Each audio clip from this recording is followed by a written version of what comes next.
Assalamualaikum warahmatullahi wabarakatuh. Selamat pagi, salam sejahtera, shalom, Om Swastiastu, Namo Buddhaya, salam kebajikan. Pada hari kedua ini, insya Allah kita semua dalam keadaan sehat.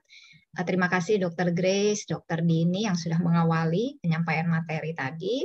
Mudah-mudahan dapat memberikan manfaat dalam Bapak Ibu mempersiapkan akreditasi nantinya. Pada hari ini saya mendapatkan tugas untuk menyampaikan terkait dengan akses dan kesinambungan pelayanan, di mana tentunya ini merupakan satu rangkaian di dalam memberikan pelayanan atau asuhan kepada pasien, karena setelah ini akan dilanjutkan oleh Dr. Dini untuk menyampaikan tentang pengkajian pasien. Jadi kita akan coba buat berurut ya Bapak Ibu, sehingga kita bisa mengikuti prosesnya. Oke, kalau kita berbicara tentang akses pelayanan kepada pasien, berarti kita berbicara terkait dengan continuum of care, bagaimana terjadinya suatu kesinambungan dalam pelayanan, mulai dari pasien masuk ya dari ke rumah sakit, kita akan lakukan satu screening ya, baik itu di rawat inap, rawat jalan dan IGD. Kemudian itu ada di AKP 1, setelah itu kita akan masuk pada proses penerimaan pasien, baik itu registrasi di rawat jalan ataupun admission untuk dirawat inap. Kemudian kita akan lanjutkan pada kesinambungan pelayanan, bagaimana setelah pasien itu dirawat misalnya, dan ada transfer internal dan ada namanya rujukan. Jadi istilah transfer eksternal di sini kita gunakan adalah rujukan begitu ya, sedangkan transfer internal tetap kita gunakan transfer internal. Dan di AKP kelima kita berbicara pemulangan, bagaimana discharge, dan terakhir terkait dengan transportasi. Nah, inilah kurang lebih fokus dari standar AKP. Baik Bapak Ibu, kita mulai dari standar AKP 1. Screening kita lakukan di rawat inap maupun rawat jalan ya. Apa maksud dari screening kita lakukan adalah tujuannya mengidentifikasi apa kebutuhan pasien ya, pelayanan kebutuhan pasien, apakah sesuai dengan misi dan sumber daya yang ada di rumah sakit Bapak Ibu. Pada EP pertama di sini ditetapkan suatu regulasi, balik lagi Bapak Ibu ya, ada satu kebijakan terkait dengan akses kesinambungan pelayanan ya, meliputi poin A sampai F yang tadi, yang ada 6 tadi yang saya sebutkan di fokus tadi. Regulasi ini tentunya ada kebijakan dan SOP-nya seperti kemarin. Kemudian yang kedua adalah Bapak Ibu telah menerapkan atau melaksanakan proses screening baik dalam maupun di luar dan terdokumentasi. Nanti saya jelaskan dalam slide berikutnya yang disebut dengan bagaimana melakukan screening di dalam maupun di luar. Kemudian elemen berikutnya adalah ada satu proses di mana kita memberikan hasil pemeriksaan diagnostik, apakah laboratorium ataupun radiologi ya, atau yang lainnya, kepada tenaga kesehatan yang kompeten atau terlatih yang akan menentukan apakah pasien ini akan diterima atau masuk rumah sakit atau ditransfer atau dirujuk. Gitu. Jadi ada semacam suatu mekanisme melihat hasil pemeriksaan diagnostik terlebih dahulu. Kemudian yang berikutnya adalah bila kebutuhan pasien itu tidak dapat dipenuhi karena keterbatasan sumber daya atau tidak sesuai dengan misi rumah sakit, maka rumah sakit akan merujuk pasien tersebut ke fasilitas pelayanan yang dapat memenuhi kebutuhan pasien tersebut. Nah, Bapak Ibu tadi disampaikan, screening penerimaan pasien dapat dilakukan saat pasien datang ke rumah sakit maupun dapat dilakukan di luar rumah sakit. Contoh, ketika pasien datang ke rumah sakit, kita bisa melakukan screening misalnya di IGD, istilahnya adalah triase. Jadi screening di IGD nama lainnya adalah triase. Screening bisa kita lakukan juga dengan melakukan evaluasi secara visual atau melalui suatu pengamatan. Jadi maksudnya misalnya kita melihat seorang pasien datang menuju ke rawat jalan dengan kondisi yang mungkin sempoyongan atau hampir jatuh, itu kita sudah bisa melakukan suatu screening bahwa oh ya ini berarti ada risiko untuk jatuh dan sebagainya. Kemudian screening juga bisa melalui satu hasil pemeriksaan fisik ataupun psikologis, bisa berdasarkan hasil laboratorium ya yang dibawa pasien, misalnya dia sudah melakukan pemeriksaan sebelum datang ke rumah sakit ya dan memeriksakan diri, itu juga bisa menjadi salah satu contoh screening. Kemudian screening juga bisa dilakukan di luar rumah sakit, di mana tempat pasien itu berada. Misalnya ada kunjungan home care, maka petugas yang akan memeriksa itu bisa melakukan screening ataupun di ambulans. Ya, ketika ada panggilan, misalnya permintaan ambulan, misalnya ada pasien yang mengalami suatu kejadian yang akhirnya harus dirujuk ke rumah sakit atau ada kecelakaan, maka screening bisa dilakukan di atas ambulan. Tujuannya adalah apa? Kebutuhan yang harus dipenuhi oleh pasien tersebut. Kemudian dikatakan juga ada namanya screening khusus. Ini akan dilakukan tentunya sesuai dengan kebutuhan yang ada. Ya, misalnya screening infeksi pada pasien dengan TB, binere, ya, penyakit infeksi emerging, re-emerging, atau COVID-19. Screening nyeri, screening pada pasien geriatris, screening jatuh, ataupun screening lainnya. Silakan Bapak Ibu bisa memutuskan dan tulislah dalam kebijakannya. Baik, kita masuk pada AKP 1.1. Untuk pasien dengan kebutuhan darurat atau sangat mendesak dan membutuhkan pertolongan wajib diprioritaskan dan dilakukan pengkajian dan tindakan. Di sini kita menggunakan proses triase Bapak Ibu ya untuk di IGD ya untuk pelayanan kegawat daruratan dan dilakukan oleh staf yang kompeten ya dan ada kewenangan klinisnya. Jadi di dalam RKK rincian kewenangan klinis dan dana SPK-nya itu nanti tertulis. Misalnya perawat siapakah yang diizinkan melakukan triase dan sebagainya karena staf tersebut wajib harus mendapatkan suatu pelatihan. Ya, dia harus dilatih tentang kriteria triase berbasis bukti yang digunakan di rumah sakit tersebut. Jadi tidak bisa semua orang kita masukkan ke tempat untuk melakukan triase, harus orang yang terlatih. Kemudian pasien darurat dinilai dan distabilkan dulu sebelum ditransfer untuk masuk rumah sakit atau kita rujuk ke rumah sakit lain, dan itu harus didokumentasikan di rekam medik. Jadi nggak boleh pasien masuk langsung kita rujuk atau kita transfer ke ruang lain misalnya ya. Kita harus menilai terlebih dahulu apakah dia transportable ya, jangan sampai dalam perjalanan dan sebagainya kemudian pasiennya bisa meninggal seperti itu. Oke, kita masuk pada AKP 1.2. Ketika pasien sudah dilakukan screening, Bapak Ibu, kemudian nantinya akan juga dilakukan satu pengkajian, maka pasien harus ditetapkan apa pelayanan yang dibutuhkan pasien tersebut di rumah sakit kita. Apakah dia butuh untuk pelayanan preventif, paliatif, kuratif, rehabilitatif, atau dia butuh pelayanan khusus atau spesialistik, misalnya untuk juga pelayanan di intensive care. Jadi di sini Bapak Ibu sangat disarankan apakah pasien akan masuk rawat inap setelah screening tadi. Misalnya Bapak Ibu punya form surat pengantar masuk rawat inap atau MRS. Apakah itu pasien masuk dari IGD atau pasien masuk dari rawat jalan? Tolong di surat pengantar tersebut harus mencantumkan pasien ini apa. Bapak Ibu bisa membuat semacam satu kotak dan tulislah preventif, paliatif, kuratif, rehabilitatif sehingga dokter atau siapapun yang memutuskan untuk merawat pasien tersebut boleh mencontreng. Oh, ini pelayanannya yang dia akan dirawat untuk paliatif atau dia untuk kuratif dan sebagainya. Sehingga akan memudahkan nantinya bahwa ketika dari screening kebutuhan pasien itu sudah kita identifikasi. Kemudian pada EP yang kedua, rumah sakit harus menetapkan tentang kriteria masuk dan kriteria keluar khusus untuk unit-unit khusus ya, unit khusus atau spesialistik. Misalnya Bapak Ibu punya unit luka bakar misalnya ya, atau unit stroke ya, atau unit-unit tertentu yang di mana unit tersebut mempunyai suatu keterbatasan sehingga pasien yang masuk ke unit tersebut harus betul-betul orang yang atau pasien yang mempunyai indikasi atau kebutuhan. Dan kriteria itu harus ada parameter diagnostiknya, parameter objektif termasuk kriteria berbasis fisiologis. Apa yang disebut dengan kriteria berbasis fisiologis? Misalnya Bapak Ibu menentukan dari vital sign-nya ya, dari pemeriksaan laboratorium dan sebagainya. Itu harus ada keterangannya selain diagnosa. Selain tadi unit khusus, Bapak Ibu juga menetapkan kriteria masuk dan kriteria keluar untuk pasien yang akan masuk ke intensive care.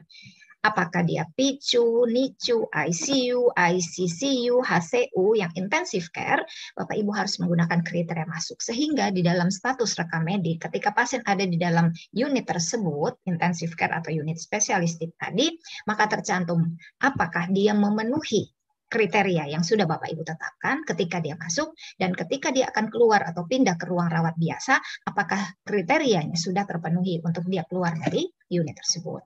Kemudian, ketika menyusun kriteria ini, Bapak Ibu harus membuktikan bahwa ada keterlibatan staf yang kompeten di unit-unit terkait tersebut yang ikut menyusun kriteria masuk tersebut atau kriteria keluar. Jadi misalnya di ICU Bapak Ibu punya intensivis atau mungkin kepala ICU-nya, dokter anestesi dan sebagainya, Bapak Ibu harus melibatkan mereka. Kemudian AKP 1.3. Kita harus memberikan informasi Bapak Ibu kepada pasien jika terjadi penundaan atau kelambatan dalam pelaksanaan suatu tindakan atau pengobatan ataupun pemeriksaan penunjang diagnostik gitu ya. Jadi di sini ada 2 EP. Pasien atau keluarga diberi informasi bahwa ada keterlambatan atau ada penundaan dan apa alasan dari penundaan tersebut. Dan semua itu tercatat di dalam rekam medik. Setelah Bapak Ibu memberikan informasi, disertai dengan alasannya, kemudian Bapak Ibu juga harus memberikan alternatif yang tersedia. Jadi kalau memang itu akan menyebabkan suatu keterlambatan atau mengakibatkan suatu dampak atau insiden kepada pasien, maka Bapak Ibu memberikan alternatif. Oh, mungkin kita akan ajukan ke rumah sakit yang lain karena alat kami sedang rusak dan sebagainya, sedangkan ini dibutuhkan segera hasil dan sebagainya. Kemudian kita masuk pada AKP 2, Bapak Ibu. Ada satu proses penerimaan, di mana di sini ada penerimaan pendaftaran pasien rawat inap, pasien rawat jalan, dan pasien di IGD. Jadi rumah sakit harus menerapkan proses tersebut, meliputi A sampai F. Nanti kita akan lihat pada slide berikut. Dan Bapak Ibu juga menerapkan sistem pendaftaran pasien rawat jalan ya dan rawat inap, baik secara offline maupun secara online. Dan jangan lupa ada evaluasi dan tindak lanjutnya. Ya, itu yang diminta pada EP yang kedua. Yang EP ketiga dikatakan bahwa rumah sakit juga harus memberikan informasi. Bapak Ibu, informasi yang di EP 3 ini ada 3 informasi. Pertama adalah ketika pasien akan masuk dirawat harus diberitahu apa rencana asuhan yang diberikan, itu pertama. Yang kedua, hasil asuhan yang diharapkan itu diberikan oleh dokter atau siapa yang akan memberikan instruksi bahwa pasien ini akan masuk dirawat. Kemudian informasi yang ketiga adalah perkiraan biaya yang harus dibayarkan. Ini diinformasikan oleh petugas admisi, jadi bukan oleh dokternya. Tetapi 3 informasi ini harus artinya diberikan kepada pasien. Kemudian ada edukasi orientasi di ruang rawat inap. Ketika pasien baru masuk ke ruang rawat, maka perawat wajib untuk memberikan orientasi ya. Jadi misalnya cara cuci tangannya ya, di mana bagaimana penggunaan bel, bagaimana penempatan alat-alat dan semua yang akan terkait dalam pelayanan pasien tersebut. Oke, Bapak Ibu, ini yang disebut dengan proses penerimaan pasien. Proses penerimaan pasien ada A sampai F. Pertama adalah bagaimana prosesnya ketika pasien masuk dari IGD. Bagaimana proses pendaftaran? Bagaimana kalau pasien datang dari IGD dan masuk rawat inap? Bagaimana admission untuk pasien rawat inap? Pendaftaran pasien rawat jalan? Bagaimana melakukan observasi dan mengelola alur bila tempat tidur tidak tersedia atau terjadi stagnan atau penumpukan di IGD. Nah, berbicara tentang stagnan atau penumpukan, Bapak Ibu harus membuat suatu proses mengelola alur pasien di seluruh area rumah sakit. Ada kurang lebih 4 EP di sini. Pertama adalah rumah sakit telah melaksanakan pengelolaan alur pasien meliputi A sampai G. Jadi kita lihat apa saja. Di mana peran dari MPP atau manajer pelayanan pasien atau case manager lah yang bertanggung jawab di dalam pelaksanaan pengaturan alur pasien tersebut. Ya. Kemudian ada mekanisme evaluasi terhadap pengelolaan alur pasien tersebut secara berkala dan Bapak Ibu tentunya harus melakukan upaya-upaya perbaikannya. Rumah sakit juga menyediakan suatu sistem informasi secara online kepada masyarakat tentang ketersediaan tempat tidur yang ada saat itu. Ya. Nah, apa saja tadi yang harus kita siapkan untuk mengelola alur pasien supaya tidak terjadi penumpukan atau stagnan? Pertama adalah Bapak Ibu harus menyiapkan satu lokasi atau satu tempat sementara. Bapak Ibu boleh istilahnya terserah, mau dibilang tempat sementara, tempat transit, intermediate, buffer, atau apapun itu, intinya adalah satu tempat yang kita bisa memperkirakan ketika stagnan di IGD, maka pasien bisa transit ke tempat tersebut dan ada tersedia tempat tidur. Bapak Ibu harus menyiapkan juga segala macam fasilitas, peralatan, utilitas, ya, teknologi medis, dan kebutuhan lainnya Tenaga, Bapak Ibu harus perkirakan ketika ada pasien di ruangan tersebut, maka SDM-nya dari mana yang harus Bapak Ibu ambil ya. Jadi misalnya perawat yang harus memberikan asuhan gitu ya. Kemudian alurnya. Nah, semua pelayanan yang diterima pasien rawat inap wajib juga sama dengan yang akan diterima di ruang buffer atau ruang transit tersebut. Ya, misalnya dia akan dilakukan pemeriksaan laboratorium, penunjang radiologi, akan dioperasi dan sebagainya. Itu harus sama ya. Kemudian transportasi ya, rumah tangga, gizi, pemberian asuhan oleh perawat, oleh para PPA itu juga harus sama, dan dia juga berhak untuk mendapatkan dukungan secara spiritual, misalnya dia akan meminta binro ya, atau kerja sosial dan sebagainya, itu juga wajib kita penuhi. Nah, inilah yang harus kita penuhi ketika kita membuat suatu pengelolaan alur pasien tersebut. Bapak Ibu, kita masuk pada AKP yang ketiga, continuum of care atau kesinambungan pelayanan, di mana terjadi suatu integrasi antara para PPA ya, jadi antara para PPA dan dibantu oleh MPP atau case manager. Di sini dikatakan pemberian asuhan pasien secara terintegrasi ya, berfokus pada pasien, itu termasuk A sampai F ya di dalam maksud dan tujuan. Ada penunjukan, berarti ada SK direktur yang mengangkat siapa yang diangkat sebagai MPP. Dalam hal ini dilampirkan uraian tugasnya, Bapak Ibu nanti bisa baca di maksud dan tujuan, itu lengkap termasuk formulir A dan formulir B yang wajib digunakan oleh MPP tersebut. Kemudian EP3 menyatakan bahwa adanya suatu kesinambungan koordinasi pelayanan di mana melibatkan PPA dan MPP ya. Kemudian semuanya itu bisa kita gunakan dengan koordinasi itu di dalam suatu catatan perkembangan pasien atau CPPT didokumentasikan. Khusus untuk ruangan di intensive care atau unit khusus dapat menggunakan lembar pemantauan khusus. Jadi silahkan Bapak Ibu bisa menentukan ya. Dan kemudian PPA yang lain tetap dapat menuliskan di CPPT di Rekamedi ya.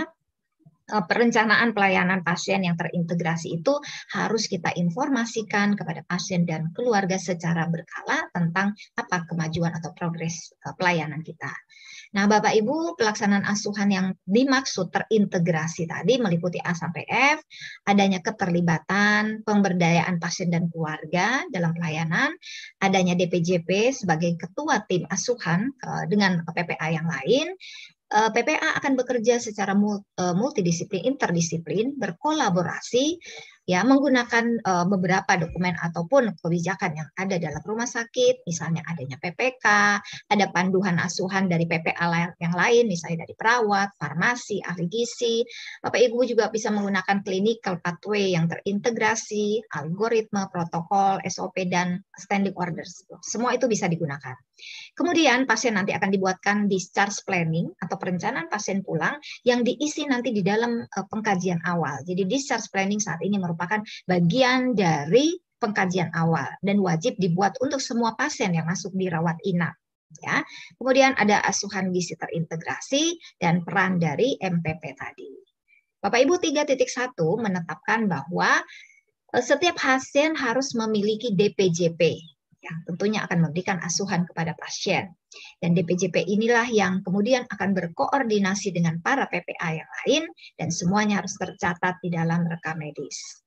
Ketika terjadi proses pemindahan tanggung jawab koordinasi asuhan dari satu DPJP ke DPJP yang lain, ataupun terjadi perubahan DPJP utama, itu pun harus tercatat. Jadi kemarin mungkin ada pertanyaan ketika saya menjelaskan tentang SKP 2, handover, ada pertanyaan bagaimana handover antar DPJP. Nah, ini bisa terjawab di sini. Jadi kalau di SKP 2, handover itu adalah lebih kepada antar PPA, itu adalah antar shift. Tadi jadi perawat shift 1, shift pagi ke shift siang. Tetapi kalau DPJP kita mungkin tidak menggunakan istilah handover, tapi perpindahan tanggung jawab. Kita boleh menggunakan form konsul. Seperti yang saya sampaikan kemarin, konsul bisa berarti konsul sesaat ini saja. Konsul itu untuk alih rawat atau rawat bersama. Begitu ya, mudah-mudahan bisa menjawab pertanyaan kemarin. Kemudian bila berawat bersama, maka tentunya pasti harus ditentukan siapa yang menjadi DPJP utamanya. Bapak Ibu, saya lanjut ke AKP 4. Rumah sakit akan memberikan informasi kepada pasien ya terkait jika ada transfer internal antar unit di dalam rumah sakit. Jadi AKP 4 ini kita berbicara transfer internal ya Bapak Ibu. Jadi ada suatu proses mekanisme transfer internal dan menggunakan form transfer. Bapak Ibu, kalau nanti Bapak Ibu membuat form transfer internal, usahakan meliputi A sampai G yang ada di sini. Jangan didiskon, jangan dikurangi begitu. Di mana dalam form tersebut berisi apa alasan admisinya masuk ke ruang tersebut, apa temuan signifikan yang positif saja, misalnya temuan-temuan yang menunjang, apa diagnosanya, prosedur atau tindakan yang akan dilakukan, apa obat-obatan yang sudah diberikan pada pasien tersebut, perawatan lain apa yang diterima oleh pasien, dan kondisi pasien saat transfer. Oke, ini formnya, dan di dalam form itu ada siapa yang memberikan ini untuk transfer, itu ada tanda tangan, dan siapa yang menerima transfer tersebut. Oke, itu tadi terkait dengan transfer internal. Di AKP 5 kita berbicara tentang discharge. Bagaimana pasien pulang dan kondisi serta kesinambungan asuhan atau tindakan. Di sini ada 4 EP Bapak Ibu. EP pertama adalah rumah sakit menetapkan bagaimana kriteria pasien boleh dipulangkan. Silahkan, misalnya pasien sudah bisa mandiri misalnya, atau bisa berjalan menggunakan walker, atau apapun bisa kontrol di poli dan sebagainya. Silakan Bapak Ibu yang akan menetapkan dalam kebijakan kriteria pulang pasien. Kemudian pasien apakah diizinkan keluar rumah sakit dalam suatu jangka waktu tertentu untuk keperluan penting. Bapak Ibu harus menetapkan mekanisme ini. Jadi misalnya di rumah sakit Bapak Ibu ada seorang pejabat yang dirawat, kemudian dia harus menghadiri suatu rapat penting begitu. Nah, bagaimana mekanismenya sedangkan dia masih menjadi pasien? Ya, Bapak Ibu akan izinkankah dia dengan jangka waktu tertentu dan apa saja harus disiapkan? Itu Bapak Ibu yang akan membuat dalam suatu kebijakannya. Kemudian ada rencana dan instruksi pulang ya yang harus Bapak Ibu berikan kepada pasien secara tertulis. Instruksi pulang ini bisa menjadi bagian dari discharge summary atau ringkasan pulang Bapak Ibu. Nanti kita akan bahas pada EP yang berikutnya ya, atau standar berikutnya. Dan tindak lanjut pemulangan pasien bisa kita berikan kepada Fasyankes baik perorangan, misalnya pasien punya dokter keluarga, ataupun kepada Fasyankes di mana dia akan melanjutkan pengobatannya ya. Nah, Bapak Ibu, ini tadi tentang discharge summary ya, atau ringkasan pasien pulang. Ini diberikan pada semua pasien yang keluar dari rumah sakit, pasien rawat inap yang keluar dari rumah sakit. Ada 3 EP. Pertama adalah rumah sakit telah menetapkan ringkasan pasien pulang, formulirnya meliputi A sampai F. Dan Bapak Ibu membuat salinan atau kopinya beberapa, jadi jangan cuma satu. Ya, karena ada yang harus terlampir di rekam medik, harus diberikan kepada pasien, mungkin harus diberikan kepada dokter atau Fasyankes yang akan melanjutkan pengobatan terhadap pasien tersebut. Ya, yang ini ya salinan-salinannya selain direkam medik dan pihak yang berkepentingan. Dan jangan lupa, bukan hanya diberikan form, tetapi harus dijelaskan kepada pasien dan keluarga apa saja isi dari ringkasan pulang tersebut. Nah, ini tadi poin A sampai F. Ringkasan pulang terdiri dari indikasi apa waktu dia masuk dirawat, diagnosa, dan komorbiditas lain jika ada. Bapak Ibu tidak perlu menuliskan anamnesa, pemeriksaan fisik, dan sebagainya, ya, karena ini hanya ringkasan. Kemudian adakah temuan fisik yang penting yang perlu mungkin diketahui, karena ini juga akan kita berikan salinannya kepada pihak lain yang akan melanjutkan pengobatan. Kemudian adakah tindakan diagnostik, prosedur terapi yang telah dikerjakan selama pasien itu dirawat, obat-obatan yang diberikan selama dirawat, adakah potensi efek residual setelah obat tidak diteruskan, dan obat apa yang akan diteruskan digunakan di rumah. Itu harus dituliskan dalam discharge summary, dan kondisi pasien saat pulang. Jangan lupa poin F, instruksi tindak lanjut. Saya sedikit menjelaskan. Instruksi tindak lanjut termasuk kapan pasien harus kontrol. Misalnya minggu depan, hari Senin, harus kontrol. Sekalian Bapak Ibu mungkin bisa bantu buatkan surat kontrol dan minta pasien membuat perjanjian. Dan satu lagi adalah kondisi emergency seperti apa, pasien harus kembali ke rumah sakit. Jika misalnya sebelum hari Senin, 1 minggu, kemudian pasien mengalami kondisi, misalnya mengalami perdarahan, ya, mengalami kesadaran penuh dan sebagainya, maka pasien harus segera kembali ke rumah sakit. Itu harus dipesankan betul-betul baik kepada pasien pasien ataupun kepada keluarga, termasuk aktivitas apa yang boleh dan tidak boleh. Misalnya karena baru habis operasi, tidak boleh naik turun tangga, tidak boleh makan dan sebagainya yang mungkin tidak dianjurkan untuk saat-saat setelah pulang. Nah, itu yang harus Bapak Ibu jelaskan dalam instruksi tindak lanjut. 5.2 adalah bagaimana jika pasien berniat keluar, ya artinya mau pulang paksa lah ya kalau istilah kita APS ya. Kemudian atau menolak rencana asuhan medis ya. Di sini ada 5 EP. Jadi pasien APS pulang atas permintaan sendiri atau dia memang ingin tidak mau melanjutkan lagi pengobatannya, ini Bapak Ibu harus menerapkan prosesnya seperti apa kalau mendapatkan pasien seperti ini. Dan walaupun dia minta APS, Bapak Ibu tetap harus memberikan edukasi. Apa resiko yang bisa terjadi karena asuhan medis ini belum lengkap. Jadi resiko bisa terjadi seperti ini, gitu ya. Jadi jangan mengatakan bahwa ya kan dia APS, ya udah pulang aja. Ya tidak bisa seperti itu. Tetap kita berikan edukasi. Kemudian untuk pasien yang tadi APS tadi, kita juga tetap bisa mengikuti proses pemulangan. Kita bisa bertanya nanti di sana adakah dokter ataupun siapa yang akan melanjutkan pengobatan tersebut ya. Nah, kita akan beritahu tentang kondisi pasien tersebut. Jadi ada semacam satu handover nanti terkait dengan kesinambungan pelayanan terhadap pasien tersebut. Dan rumah sakit harus mengkaji. Kita harus mengetahui apa sih alasan dia keluar. Apakah karena alasan ekonomi misalnya ya, atau menolak karena mungkin value atau mungkin ada sesuatu yang tidak dia inginkan, atau ada hal-hal yang mungkin Bapak Ibu perlu gali untuk dilakukan suatu perbaikan ya. AKP 5.3 di sini adalah pasien yang menolak rencana asuhan medis dan atau melarikan diri. Bapak Ibu, kita kemarin sudah membahas pasien yang melarikan diri termasuk dalam salah satu kriteria dalam sentinel event ya. Jadi regulasi ini tidak perlu Bapak Ibu buat satu kebijakan khusus untuk pasien melarikan diri, tidak perlu. Tadi saya sampaikan bisa satu regulasi tapi merangkum semua AKP 1 sampai 5 ya. Yang penting ada dalam bunyinya, dalam kebijakannya itu ya, klausul tentang melarikan diri. Kemudian Bapak Ibu harus melakukan identifikasi pada pasien yang bisa membahayakan dirinya sendiri atau lingkungan. Ya, adakah pasien ini bisa nanti ada resiko bunuh diri atau dia justru bisa mencederai orang lain. Bapak Ibu masih ingat pada sentinel ya poin A kemarin bunuh diri ya, termasuk pasien yang bunuh diri 72 jam setelah dia keluar. Nah, Bapak Ibu harus tetap memberikan maintenance obatnya mungkin kurang lebih 72 jam ya. Kemudian rumah sakit melaporkan kepada pihak yang berwenang bila ada indikasi pasien itu membahayakan dirinya atau lingkungannya ya. 5.4 kita berbicara tentang rujukan Bapak Ibu ya.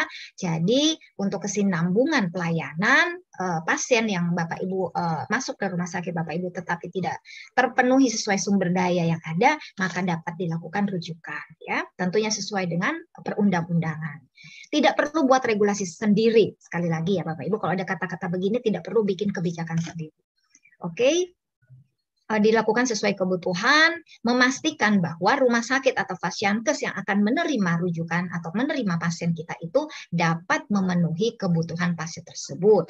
Dan Bapak Ibu ada MOU atau kerjasama dengan rumah sakit yang akan Bapak Ibu rujuk tersebut. Ya. AKP 5.5 di dalam melakukan proses rujukan pastikan pindah secara aman. Pertama adalah, Bapak Ibu lihat ada staf yang bertanggung jawab dalam melakukan pengelolaan rujukan. Dan kita pastikan pasien itu diterima di rumah sakit tersebut sesuai dengan kebutuhannya. Kemudian ada staf yang mendampingi ketika pasien itu dirujuk. Jadi ada yang memantau, observasi, dan mencatat. Ya, jadi mungkin di situ nanti Bapak Ibu bisa form observasi ketika proses rujukan. Tersedia obat, bahan medis, alat habis pakai, ya BMHP, alat kesehatan, ya yang dibutuhkan ketika dirujuk, dan ada proses handover dengan penerima di rumah sakit yang sana, ya, yang ketika Bapak Ibu merujuk dan pasien dan keluarga harus dijelaskan tentang proses rujukan tersebut, ya. Nah, Bapak Ibu kalau kita berbicara tadi tentang rujukan, ya Bapak Ibu tentu harus menilai bahwa siapa nanti staf yang akan dibutuhkan untuk rujukan tersebut ya. Tadi obat-obatan, nah Bapak Ibu tolong mungkin ada dalam bentuk checklist sehingga terpenuhi semua sesuai dengan kebutuhan pasien. 5.6 ada regulasi yang mengatur proses rujukan, di mana dokumen rujukan berisi nama rumah sakit atau Fasiankes yang akan menerima, dan nama orang yang menyetujui. Bagaimana cara saya tahu nama orang yang menyetujui? Sebelum merujuk pasien, tentu Bapak Ibu menghubungi dulu rumah sakit tersebut, adakah tempatnya, ya. Jika tersedia, siapa yang menerima dan menyatakan bahwa itu tersedia, Bapak Ibu catat namanya dan itu tercantum di dalam rekam medik, ya. Alasan pasien dirujuk, kondisi pasien saat dirujuk, kebutuhan pelayanan lebih lanjut, apa prosedur intervensi yang sudah Bapak Ibu lakukan, dan dilakukan evaluasi dari sisi mutu dan keselamatan pasien. Bapak Ibu, tadi kita bicara formulir transfer pasien, kita berbicara formulir ringkasan pasien pulang atau discharge summary. Sekarang kita berbicara formulir rujukan. Usahakan Bapak Ibu ketika ada seperti ini, ambil semua. Jadi rujukan Bapak Ibu formnya harus mencantumkan ini, ada identitas pasien, ya, hasil pemeriksaan apa yang telah dilakukan, apa diagnosanya, apa terapi atau tindakan yang telah diberikan, tujuan rujukan ke rumah sakit tersebut, dan ada nama tanda tangan tenaga kesehatan yang memberikan pelayanan rujukan tersebut. Ya, kalau bisa Bapak Ibu formulir rujukan ini Bapak Ibu rangkap dua, jadi satu nanti setelah ditandatangani di rumah sakit rujukan, satu mereka ambil untuk ini dan satu pertinggal buat dokumentasi kita, ya. Kemudian 5.7 Bapak Ibu ada yang disebut dengan PRMRJ, apa itu? Profil ringkas medis rawat jalan. Jadi ini tidak diberikan kepada pasien, tetapi ini ada di dalam rekam medis di rekam medis rawat jalan. Yaitu untuk pasien yang akan mendapatkan atau membutuhkan asuhan yang kompleks atau diagnosa yang kompleks, maka Bapak Ibu perlu membuat PRMRJ ini. Jadi Bapak Ibu harus menetapkan apa saja, siapa saja pasien-pasien yang akan dibuatkan PRMRJ ini. Jadi tidak semua ya Bapak Ibu, ada kriterianya. Ya, nanti ada di poin A dan D kriterianya. Dan PRMJRJ ini harus mudah direview dan ditelusur ketika DPJP akan mencari informasinya. Ditelusur mudah, direview mudah, dan dilakukan evaluasi. Ya, oke, apa saja PRMRJ itu? Salah satu misalnya, untuk pasien yang menerima asuhan yang kompleks atau diagnosa kompleks, misalnya pasien itu punya penyakit jantung dan berbagai komorbiditas. Dia juga punya diabetes tipe 2, dia punya juga misalnya total knee replacement, dia punya gagal ginjal tahap akhir dan sebagainya. Jadi ini kita masukkan dalam kategori kriteria tadi. Atau pasien di klinik neurologi dengan berbagai komorbiditas. Yang kedua, identifikasi informasi apa sih yang dibutuhkan oleh DPJP untuk menangani pasien tersebut, ya, dan pastikan format itu tersedia tadi, mudah ditelusur, mudah direview. Jadi biasanya ada satu form diletakkan di depan begitu Bapak Ibu, jangan di tengah atau di belakang sehingga ketika mencari agak sulit. Jadi di depan, di status rawat jalan Bapak Ibu ditaruh di depan, ketika dokter itu akan membuka, dia akan sudah bisa melihat apa riwayat-riwayat, mungkin pengobatan, pemeriksaan atau rawat inap dari pasien tersebut, sehingga itu akan mudah ditelusur dan mudah direview. Apakah itu secara Bapak Ibu menggunakan elektronik rekam medik ataupun secara rekam medik manual. Kemudian ada mekanisme evaluasi hasil implementasi, mengkaji apakah informasi tersebut sudah memenuhi kebutuhan DPJP. Bapak Ibu, yang terakhir adalah AKP 6. Ya, setelah pasien tadi masuk dirawat, setelah di screening, kemudian penerimaan, ya, pendaftaran, admisi, continuum of care, transfer, kemudian discharge summary, dan kemudian rujukan, kita tiba pada yang terakhir adalah transportasi. Ketika pasien akan dirujuk, dipindahkan atau dipulangkan, ya, baik itu rawat inap, rawat jalan, maka harus wajib memenuhi kebutuhan pasien.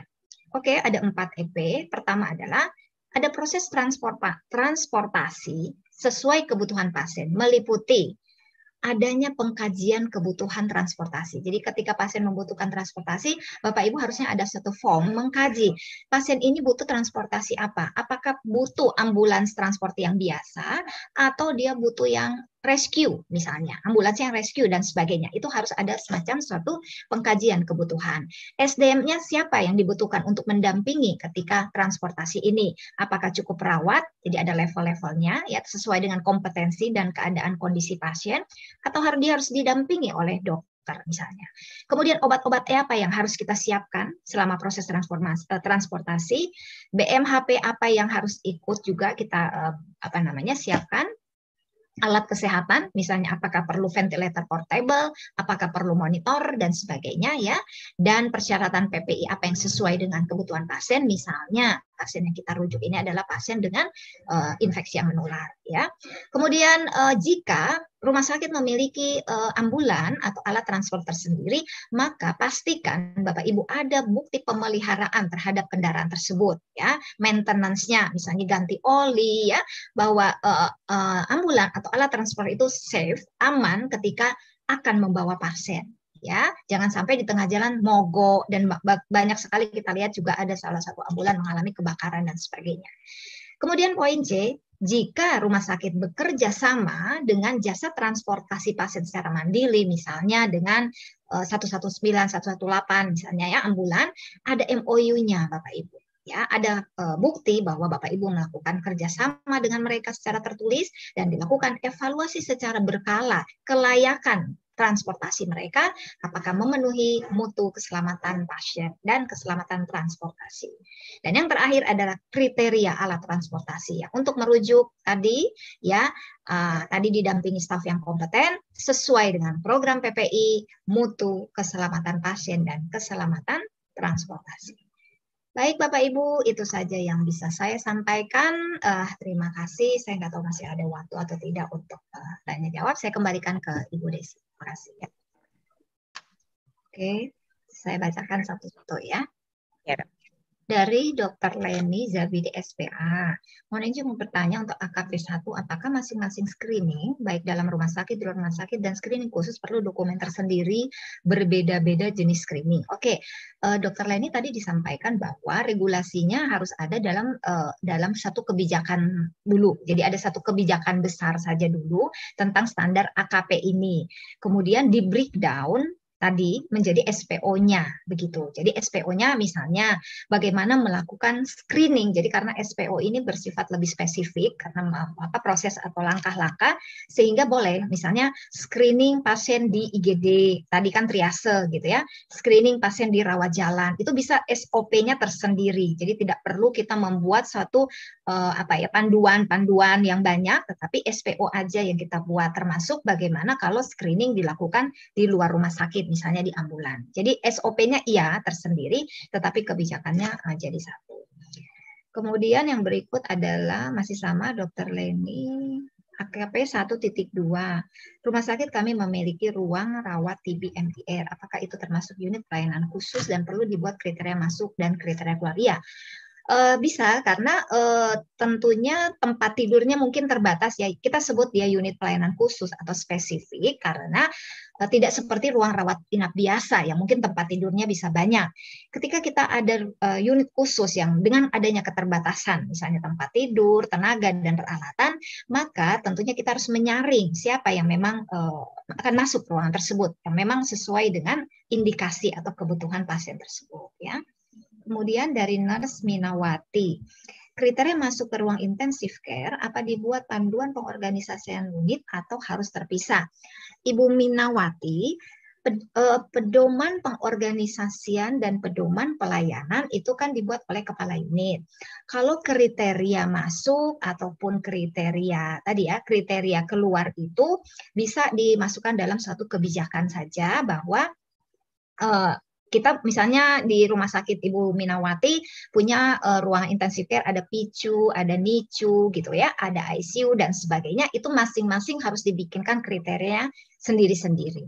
Ya, seperti itu. Jadi silakan, kita tidak mewajibkan harus masuk ke panduan mana, tetapi ada penetapan kriteria oleh direktur. Dan itu wajib disosialisasikan di mana kriteria itu digunakan, jadi staf semua harus menggunakan kriteria tersebut dan ada pembuktian nanti mungkin kalau telusur pasien sudah masuk situ tapi ternyata tidak memenuhi kriteria admisi ataupun kriteria discharge-nya. Kemudian dari Franciscus Leo, ya, mohon izin bertanya terkait materi kemarin di jasa clinical pathway dibuat oleh rumah sakit berdasarkan high cost, high volume, high risk, sementara peraturan Menkes sudah disebutkan 5 CP yang harus dibuat sesuai prioritas nasional. Mohon penjelasan. Baik, Bapak Ibu, 5 CP prioritas yang ada di INM tetap Bapak Ibu kerjakan, gitu ya. Sedangkan yang ada di dalam standar PMKP itu adalah 5 CP sesuai dengan prioritas perbaikan yang Bapak Ibu pilih tahun tersebut. Gitu ya. Jadi yang 5 itu yang di INM itu adalah mandatori untuk seluruh rumah sakit di Indonesia, sama semua ya. Tetapi 5 yang sesuai dengan IMPRS itu adalah khusus spesifik untuk rumah sakit apa nih, ibu atau Bapak Franciscus Leong ini ya. Oke. Lanjut dari Ibu Nazatul Masruro. Standar tempat transit pasien seperti apa? Transit itu ada satu ruangan, ya ruangan seperti ruangan rawat inap begitu. Jadi ada kan tadi dikatakan ada tempat tidurnya, kemudian ada sarana prasarananya, ya. Misalnya kalau di rawat inap, misalnya ya ada bedside mejanya itu, ya. Kemudian ada apa namanya, mungkin untuk yang infusnya, ya standarnya harus sama seperti ketika kita merawat pasien rawat inap. Karena pasien bisa di tempat transit tersebut lebih dari 1 hari, karena dia standby untuk menunggu antrian masuk rawat inap. Sehingga hak-hak dia sebagai seorang pasien rawat inap harus juga dia peroleh di ruang transit tersebut. Tadi dikatakan termasuk binro, ketika dia akan dioperasi, ya, kunjungan DPJP pun bisa dilakukan di tempat ruang transit tersebut, ya. Kemudian dari Nurse Rozada Alemania. Jika semua ruangan penuh dan pasien tidak mau dirujuk, atau rumah sakit rujukan juga penuh, maka pasien ditempatkan di area transit. Bagaimana dengan diet gizi pasien jika dikaitkan dengan kos? Pasien mendapatkan pelayanan gizi juga, dan kemanakah klaim ini jika pasien adalah pasien BPJS? Mengingat pasien di ruang rawat transit belum dirawat inap sesuai kelasnya. Oke, Ibu Rozada, mohon maaf kalau untuk klaim ke BPJS ya mungkin ini saya tidak dalam kapabilitas untuk menjawab ya. Tetapi saya sampaikan tadi, walaupun dia di ruang transit bukan berarti dia tidak mendapatkan pelayanan seperti rawat inap. Jadi tidak boleh kalau misalnya dia kan di ruang transit nggak usah dikasih diet gizi, nanti takutnya nggak dibayar karena dia bukan pasien rawat inap, gitu ya. Tidak seperti itu, tetap diberikan. Jadi semua hak pasien rawat inap juga akan didapatkan oleh pasien yang dirawat di ruang transit. Seperti itu ya, Ibu Rozada. Kemudian Ibu Suyatmi. Untuk rumah sakit tipe C, apakah wajib ada MPP? Jika ya, kualifikasi SDM-nya seperti apa dan apakah harus purna waktu? Iya, Ibu Suyatmi, kalau kita membaca dalam standar, itu ada ketetapan yang menentukan siapa yang akan menjadi MPP. Takutnya jika Bapak Ibu di dalam standar tersebut memang tidak mempersyaratkan mau rumah sakit tipe apa. Berarti kan semua rumah sakit harus menetapkan MPP. Dan MPP itu bukan PPA yang memberikan pelayanan secara aktif, gitu ya Bapak Ibu ya. Bapak Ibu boleh memilih misalnya kepala ruangan gitu ya, atau siapapun, intinya dia tidak memberikan apa namanya asuhan kepada pasien. Silahkan ya Bapak Ibu yang menentukan kriterianya, dan ada job description-nya dan diangkat oleh direktur. Kemudian dari Ibu Sumarsi. Oh, ini sudah sama ya pertanyaannya, kualifikasi tadi ya. Biasanya adalah bisa perawat atau bisa dokter yang senior, intinya dia tidak atau bukan apa namanya seorang yang ini apa namanya memberikan asuhan ya. Kalau bisa memiliki pengalaman secara manajerial, karena MPP ini akan menjadi jembatan, menjembatani antara pasien dan keluarga dengan rumah sakit. Oke, itu masih ada lagi ya, sekali lagi ya. Dari Rumah Sakit Santa Elizabeth Medan. Untuk formulir handover, apakah pakai formulir khusus atau bisa dalam CPPT? Oke, handover yang mana dulu ini, Ibu ya? Jadi kemarin kan kalau kita berbicara di standar SKP 2, handover itu ada 3 macam. Handover antar PPA ketika terjadi pergantian shift. Kemudian yang kedua adalah handover antar unit pelayanan, misalnya dari rawat inap ke OK, IGD ke ICU dan sebagainya. Dan yang ketiga adalah dari rawat inap ke penunjang. Untuk yang poin pertama, handover antar PPA ketika pergantian shift, ini tidak termasuk BPJP ya. Ini itu bisa menggunakan logbook atau apapun, tidak wajib harus ditaruh di rekam medik. Tapi yang poin B dengan poin C itu bisa menggunakan form. Ya, Bapak Ibu menentukan kebijakannya. Apakah Bapak Ibu mau menuliskan CPPT atau ada form tersendiri, dan yang diminta di situ adalah metodenya. Apa Bapak Ibu mau menggunakan SBAR atau metode yang lain? Ya.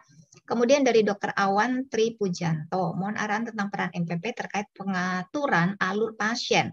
Selama ini di rumah sakit ada MOD yang berperan untuk itu. Oke, Dokter Awan, kalau di rumah sakit sudah ada MOD, mungkin bisa berkolaborasi karena di dalam satu job disk-nya MPP itu menjadi tanggung jawabnya. Tinggal dikolaborasikan saja, ya. Jadi MOD akan melaporkan kepada MPP ketika ada pasien yang akan dimasukkan ke ruang transit tersebut, dan pemantauannya itu akan dilakukan oleh MPP. Jadi bisa berkolaborasi bersama karena ini tujuannya adalah integrasi dalam pelayanan yang berkesinambungan. Kemudian dari Bapak Priyo Raharjo, untuk discharge planning, apakah dilakukan untuk semua pasien atau untuk pasien dengan kriteria tertentu, dan apakah MPP wajib mendampingi semua pasien yang dilakukan discharge planning? Pak Priyo, discharge planning dilakukan pada semua pasien yang masuk rawat inap karena discharge planning itu menjadi bagian dari form pengkajian awal. Karena semua pasien rawat inap wajib dilakukan pengkajian awal, di mana di dalamnya include discharge planning, otomatis discharge planning harus dilakukan pada semua pasien. Oke, itu rencana awal. Dan ketika H-1 misalnya dokter sudah menyatakan pasien boleh dipulangkan, maka Bapak Ibu boleh melakukan kembali peninjauan rencana pulang karena bisa terjadi ada perubahan. Yang tadinya kita misalnya merencanakan dia butuh ambulan, kursi roda setelah pulang, ternyata ada perbaikan selama proses pelayanan, maka itu bisa berganti ya. Oke, dan MPP tidak wajib harus mendampingi terus untuk discharge planning, tetapi dia melakukan koordinasi dan melakukan monitoring serta evaluasi. Dokter Beli, ringkasan pasien pulang sekarang rangkap 4 yang disimpan di rumah sakit, yang asli atau yang kopi atau yang asli dibawa pasien. Bapak Ibu, kadang-kadang rangkap-rangkap ini pastikan harus terbaca ya. Disarankan sih yang dibawa yang pasien itu yang terbaca, Bapak Ibu ya. Bapak Ibu jangan hanya Dokter Beli jangan hanya memberikan ringkasan pulang tanpa dijelaskan, karena pasien harus diberikan edukasi apa saja termasuk instruksi pulang yang saya sebutkan tadi. Ya terserah Bapak Ibu mau asli yang kopi direkam medik, tapi intinya wajib harus terbaca. Kalau Bapak Ibu menggunakan yang salinan, kadang-kadang kita baca akhirnya direkam medik juga nggak kebaca ya. Oke, itu mungkin. Kemudian terakhir dari Ibu Zilda Enggreni, apa saja persyaratan untuk MPP? Bapak Ibu, nanti mungkin saya masih berbicara di ada di materi PAP yang setelah ISOMA mungkin ya. Nanti saya coba akan carikan dan nanti saya share kepada ini kalau saya dapat, insya Allah nanti saya bagikan. Itu saja mungkin Mbak Desi pertanyaan-pertanyaannya, mudah-mudahan bisa terjawab. Terima kasih. Assalamualaikum warahmatullahi wabarakatuh. Waalaikumsalam warahmatullahi wabarakatuh.